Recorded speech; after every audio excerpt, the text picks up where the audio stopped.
Support for today's episode comes from Seedlip, the original distilled non-alcoholic spirits.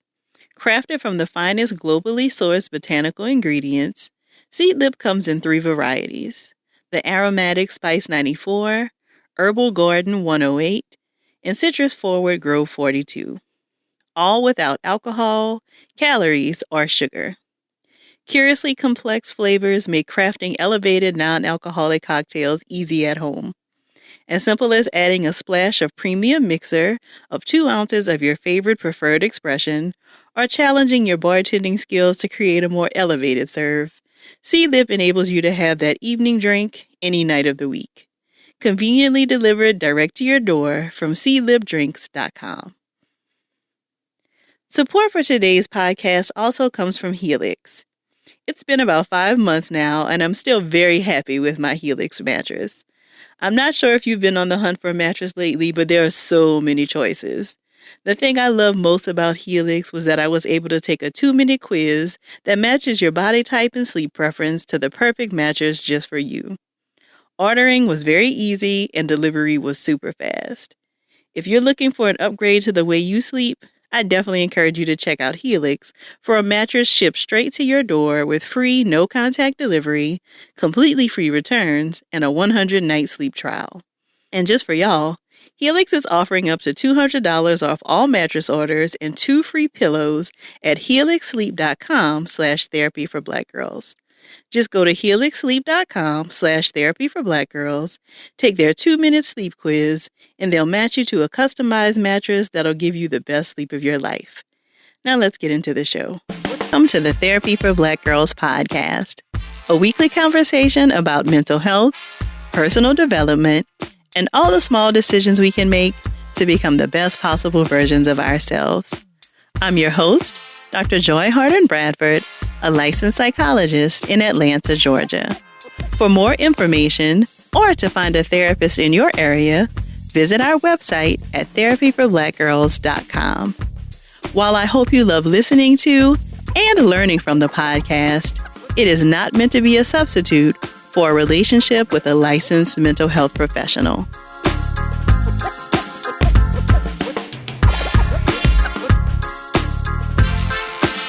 Hey y'all, thanks so much for joining me for session 177 of the Therapy for Black Girls podcast. Each October, we take time to share resources and raise awareness of the continuing ways intimate partner violence impacts our community.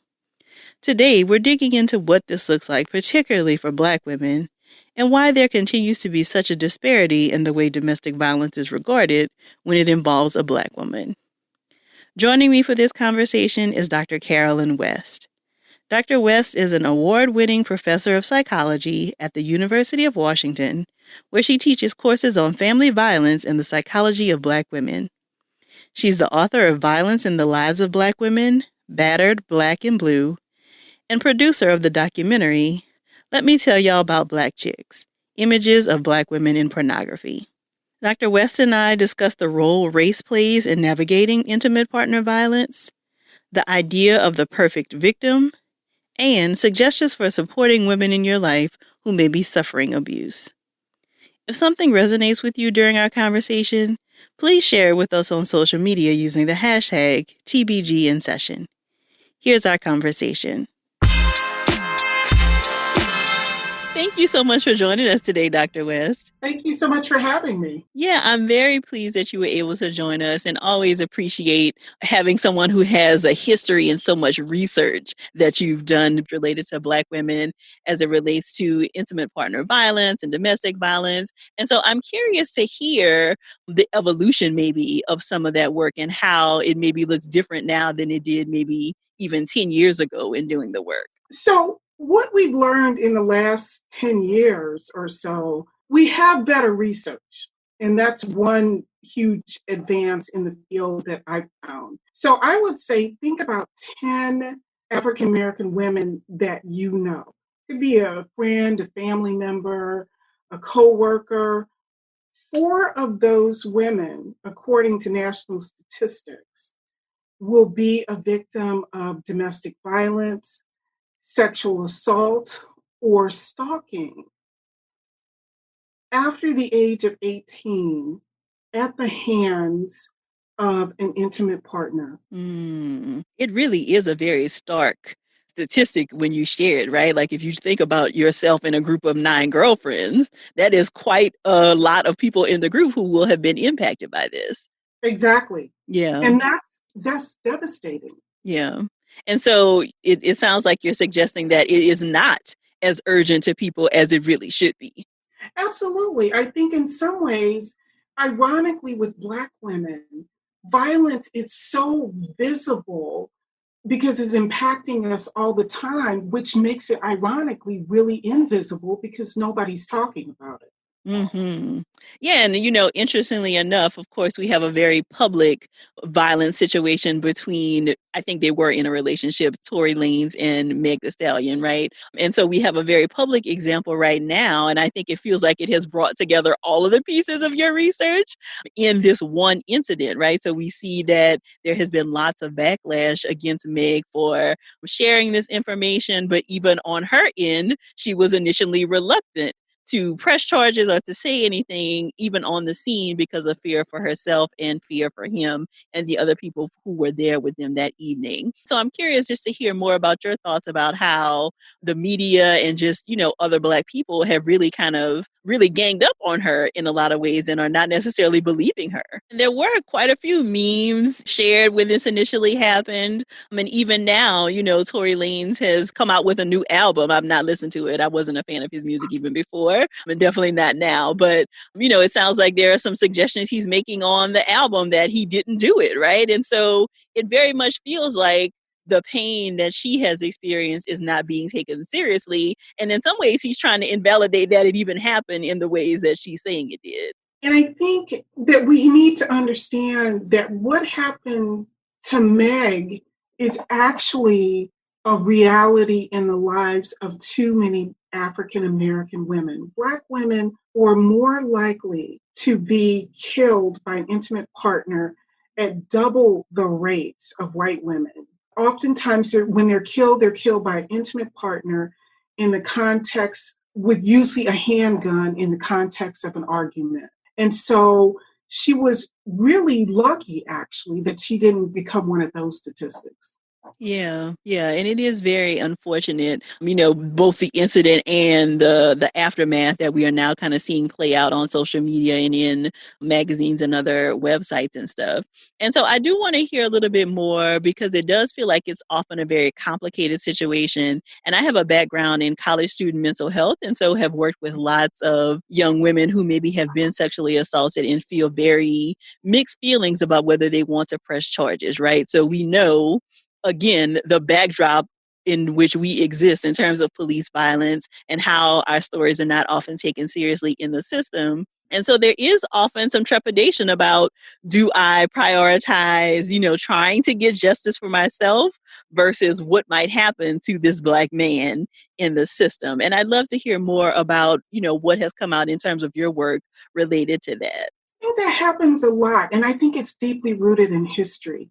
I think historically, Black women have known this from the very beginning, where we just don't talk about these things because we know that there's a safety issue. And it really is, we're really kind of groomed and taught and encouraged to take sides against ourselves. I'm wondering, do you have some ideas about how we can begin to kind of shift that conversation so that we, and again, I think it is a very complicated situation, but it feels like the answer can't always be at our expense. Exactly. I think part of it is to just really start having critical conversations about domestic violence and sexual assault and all forms of gender-based violence within the community. I think oftentimes it's this expectation or belief that women are lying, that this is Mm-hmm. not happening, that it's not really real. But as I said with the statistics, if 4 out of 10 of us experience this, this is very real. So we need to start opening our eyes and seeing that these aren't strangers out there. These are people in your social network that you know, and listening to their stories and hearing their stories. And Dr. West, is there a higher likelihood of Black women who come forward with these stories not being believed than in other groups? It's complicated, like most things are. And Black women actually, when we look at services, in particular, like reporting to the police and reporting to social services, we may tend to underreport actually. Mm-hmm. But then when we come forward and we talk about it, we oftentimes are disbelieved or our victimization is not taken seriously. And I Mm. think that has a lot to do with stereotypes. And historically, you have to understand for most of this country's history, the rape laws were race specific. So they didn't even cover Black women. So for most of this country's history, Black women were not even rapeable under the law. Mm-hmm. I mean, and we know that the laws don't always protect us, probably very often, but they weren't even on the books for quite some Exactly. time. Exactly. Yeah, yeah. So, what kinds of things can we do in our own circles to try to protect one another? How can we maybe initiate some of these critical conversations that you're saying we need to have? I think part of it is that we also have to hold perpetrators accountable. Mm-hmm. And that doesn't tend to happen very often. I think we have to carve out spaces where we really challenge ourselves around the stereotypes, the myths, the misconceptions around domestic violence and sexual assault, that it only happens to certain women. Mm-hmm. And if you just do everything right, those old politics of respectability, Yeah. if you just kind of keep your dress down and your legs closed, if you carry yourself, quote unquote, like a woman or a lady, that these things won't happen to you. If you aren't aggressive or you speak in a certain way, that you're going to be protected. And so those are really old tropes and misconceptions about who is being victimized, because the reality is anybody can be victimized. Yeah, so it makes me think about this whole story around like the perfect victim, right? That there is a way, that if you, like you said, keep your legs closed and wear your dress is long and all of these things, that, bad things won't necessarily happen to you. And we know basically anybody could become a victim. Exactly. Yeah. Exactly. And these are the people that we know. You're more likely to be victimized, not so much by a stranger, but somebody who's in your social network. Yeah, it does feel like very early on, and you probably could speak to this better than I can with your years of research, but it does feel like historically the messages around assault were be careful about somebody jumping out of a bush on the sidewalk, right? And clearly the research indicates that we are much more likely to be victimized by somebody who we actually know, not a stranger. Exactly. People within our social network, within our family, our friendship network, in our neighborhood, our intimate relationships. So I would love to hear you say more about the whole idea of commodifying my sexuality and having it sold back to us. What do you mean by that? What I mean by that is I did a documentary called Let Me Tell Y'all About Black Chicks, Images of Violence Against Black Women in Pornography. And the title comes from one of the first interracial porn videos that was on the market in 1985 and was taken off the market because it showed Ku Klux Klan members having sex with Black women. And so everywhere we look around this culture, some aspects of hip hop, not all, pornography, all forms of sexualized media, Black women are kind of depicted as these hypersexual, out of control creatures that you can just do anything to us. I wonder if there is an opportunity to discuss then, like most recently, Meg and Cardi have the example, the WAP song, right? And Yeah, so I think in some ways you could see that as, okay, are they selling back what has kind of been internalized to them? But where does Black women kind of embracing their pleasure and being free to be sexual, like where is the spectrum there? Or is there a spectrum? I think that there is a spectrum, and I think it's incumbent upon all of us as individuals to decide what a healthy sexuality is going to be for us Mm-hmm. as individuals. The problem becomes when you reduce your entire being to your sexuality. The problem comes when Black women don't have control over how they express their sexuality. And if you are being sexual in spaces where you don't feel comfortable with that, because the whole culture and your partner expects that of you, and you don't feel like you can say no, I would argue that that's not a healthy sexuality. Got So it. making sure that it's internally driven, not driven by the culture. I completely agree with you there that it has to be something that you've thought about, right? And that this is how you want to express it as opposed to this is all I feel like I can do. Exactly. Yeah. Exactly. Yeah. So, Dr. West, you mentioned something earlier, and I want to follow up on this, the whole idea of holding perpetrators accountable. And so, again, we know that the justice system as it is set up now doesn't typically work for us. So, are there other things or other ways that you have seen be successful in terms of holding perpetrators accountable? That is such a good question. There is various justice programs where instead of incarcerating perpetrators, getting them treatment, making sure that they own what they've done and they apologize to the victim and they try to make some restitution and they try to make things right so that they're not just shifting the focus to the victim, that they're owning their part in the trauma and the violence. So that could be restorative justice. Right, right. Mhm. Yeah, I've definitely heard some about that and have not at all, done a significant amount of research there, but I have heard that as another framework to use. And I think that that's where a lot of people struggle with, these conversations around abolition, right? And defunding the police. People are really concerned with, I think, especially things like sexual assault and domestic violence, because it does feel like, okay, how do we make sure that, other sisters don't continue to be victimized by the hands of people who wish us harm? Exactly. Yeah. And so the project I'm working on these days is a project out of Seattle called Survivors First. What we're hoping to do is to work with Black victim defendants. And these are Black women who actually victims of domestic violence, but they end up getting arrested at higher rates than other women of other ethnic backgrounds when they use violence in self-defense. And then they end up in the legal system. And so they don't get access to other services because they're treated like perpetrators. And so, how can we work with the prosecutor's office? How can we work with saying, maybe let's take a second look? Oftentimes, these women have an extensive background of being victimized by the person that they're accused of assaulting. So, what we need to do is then put them in contact with social service agencies so that they can get the help that they need, not arresting them and throwing them in jail. Yeah, there definitely have been some pretty high profile cases recently that we've heard, of people defending themselves and then going to jail for a significant amount of time. Marissa Alexander, the Yes. woman in Florida, Mm-hmm. Centoya Brown, who was a Right. young woman who was being trafficked Right. and killed her abuser, and then was looking at a lifetime in jail, prison. Right. Right. Yeah, and it really feels, again, I think that's just another example of how the justice system is not really set up to protect us in a lot of ways. We're not believed and we're not Mm-hmm. seen as victims. Yeah. Yeah. So it again goes back to your earlier point about just us not being believed.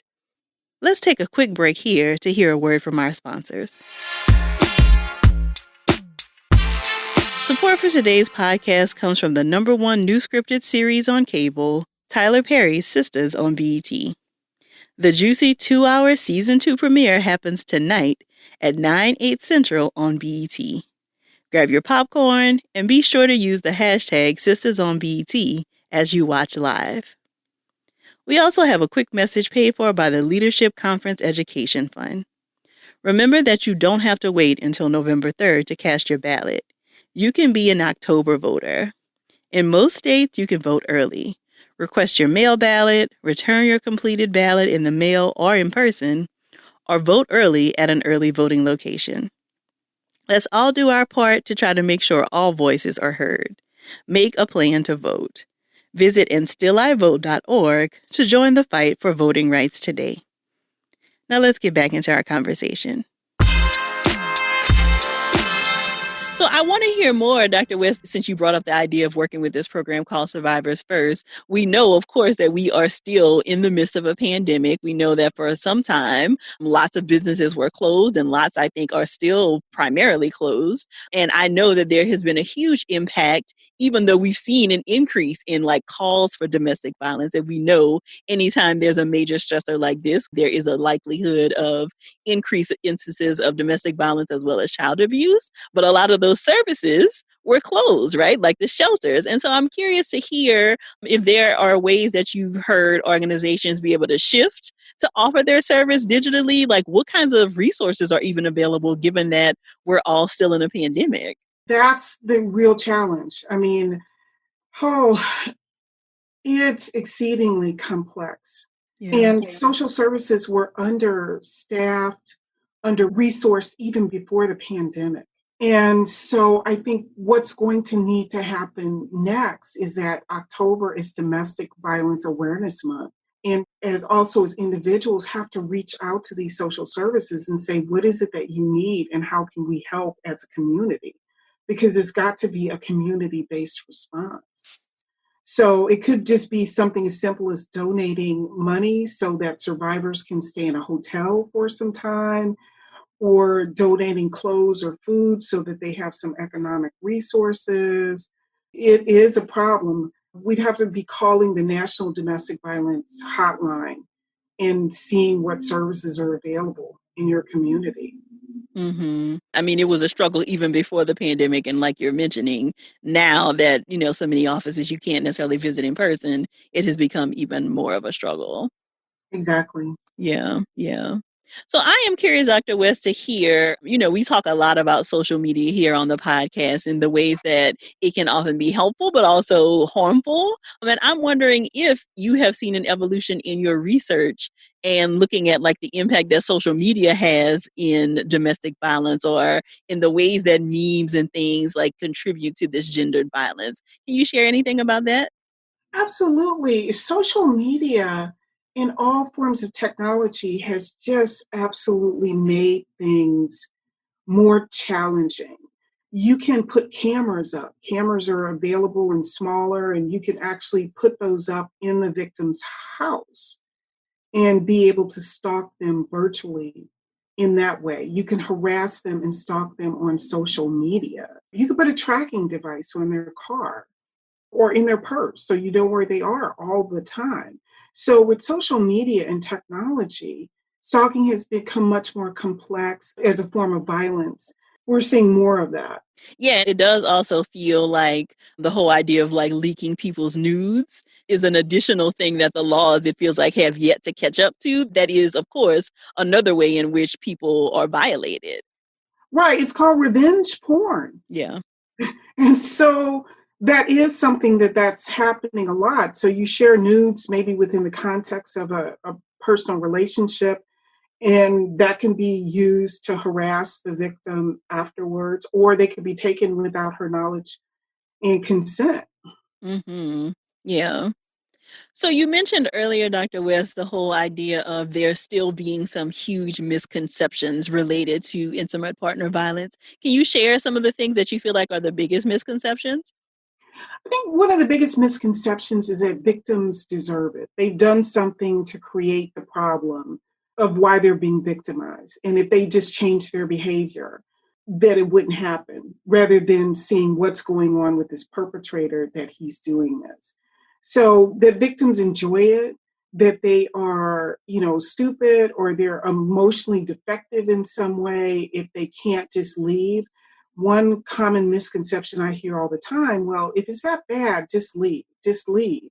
People don't understand that leaving is a process and it's not always easy to disconnect yourself from a relationship. So those are really common ones. When we've talked about this in the community before, this whole idea of if it's that bad, then just leave, and not Mhm. understanding all of the things that need to be in place, even for somebody to have an attempt at leaving successfully, and the evidence that we have that talks about that being one of the most dangerous times in a Exactly. survivor's life. We need to understand that. That's exactly right. Because leaving, and I'm not saying don't leave, but there's safety planning that you may have to put in place. Where are you going to go? Making sure that you have your children's birth certificates and your documentation when you leave. How are you going to, provide for yourself when you leave? How can you keep other family members safe when you leave? So there's got to be safety planning in place, because leaving oftentimes may trigger an escalation in the violence. Mm-hmm. Something, Dr. West, I have been thinking about, and I don't know if there's any research that supports it, but it feels, at least in the stories that I hear in the news, that when women are killed by their partners, it often happens at their places of employment. Is there anything behind that? Leaving certainly can trigger that. Getting an order of protection can trigger that. And if you have a perpetrator who has those kinds of control concerns and the belief that if I can't have you, no one else can, and if they're really motivated to commit this homicide, they'll commit it wherever you are, within the home, in your workplace, wherever they can find you. Mm-hmm. So that may just be anecdotal. There's no real research that you've seen that talks about an increase of violence happening at the workplace. Not so much in terms of an increase, we just know that it can happen. Yeah. And so I haven't seen any research that indicates that we've seen an uptick in it happening within the workplace, but it certainly does, Mm-hmm. which is another reason we should all care about this, because it's not something that's just hidden behind doors. It can happen anywhere. So are there things that we should be kind of on the lookout for with, people in our communities that might indicate to us that something might be going on, or certain questions we should ask? Yeah, I think that there is a danger assessment that we do as researchers, and we look for things. Has there been a history of violence before? Does the person have a history of drug and alcohol use? Is there stalking? Is a person abusing the victim when she's pregnant? Perpetrators who are both physically and sexually abusing are more potentially dangerous. Is a perpetrator suicidal? Perpetrators who feel like I don't have anything to lose may not have a problem killing themselves and the victim. Do you have a child with a perpetrator who's not their biological child? Is the perpetrator unemployed and has lost employment? All of those are things that could be potential risk factors for a person who may actually try to take your life. Mm-hmm. Can you say more about the pregnancy risk? Like why that increases the likelihood of violence? I'm so happy you asked that. Black women experience certain types of violence at higher rates than other women of other ethnic backgrounds. So we are more likely, as I mentioned, to be killed by an intimate partner.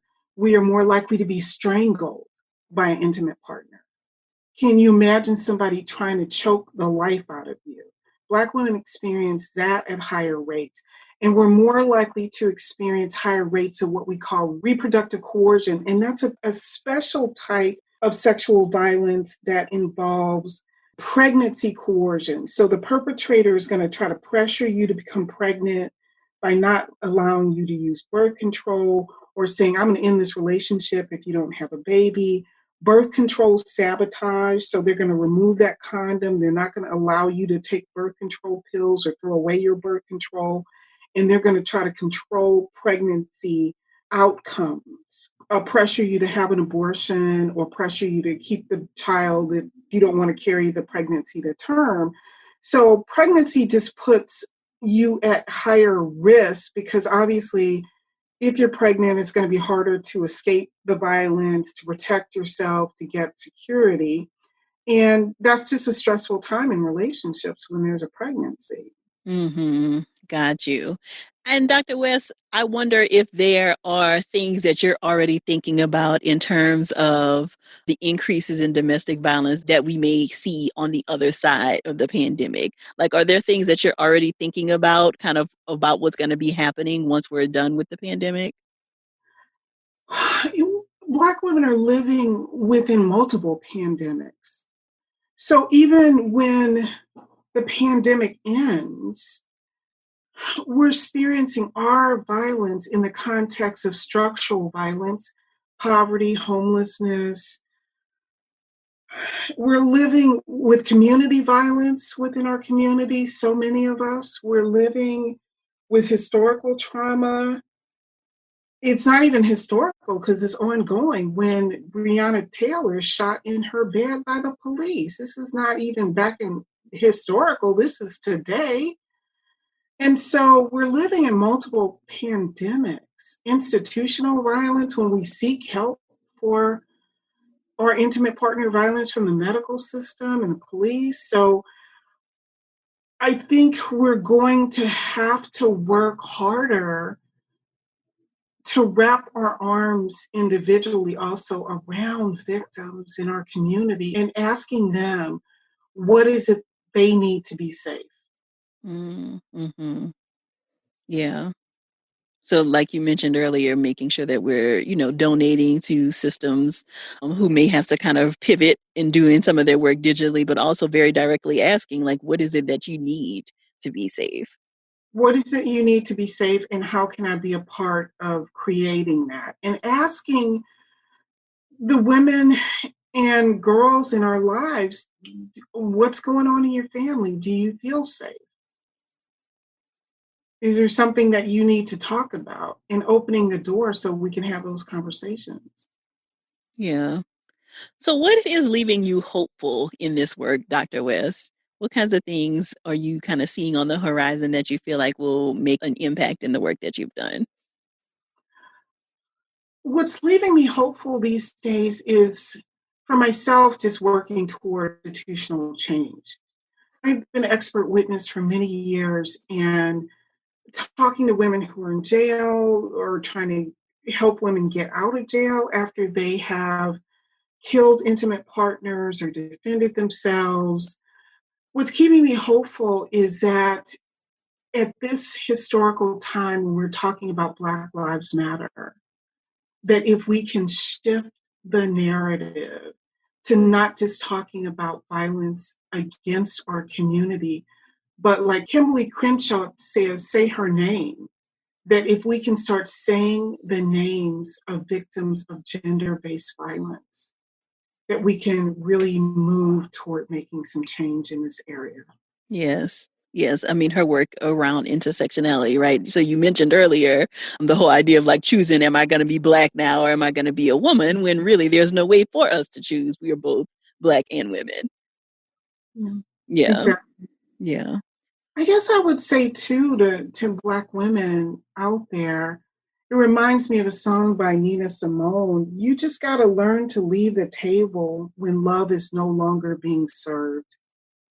Mm, Got to yes. learn to leave the table when love is no longer being served, and doing some real self-reflection and saying, if this relationship isn't working for me, if I don't feel like I'm being honored, respected, and treated well, to know when it's time to leave the table. So where can we find you, Dr. West? Can you share your website as well as any social media handles that you want to share with us? Yeah, the best way to find me is through my website, www.drcarolynwest.com. And I have articles, videos, and other information there free for download for people who just want to learn more about this topic. Yes, we will definitely be including that in the show notes. Well, we so appreciate you sharing your information with us today, Dr. West. Thank you so much for having me. I'm so glad that Dr. West was able to share her expertise with us today. To learn more about her work, be sure to visit the show notes at therapyforblackgirls.com/session 177.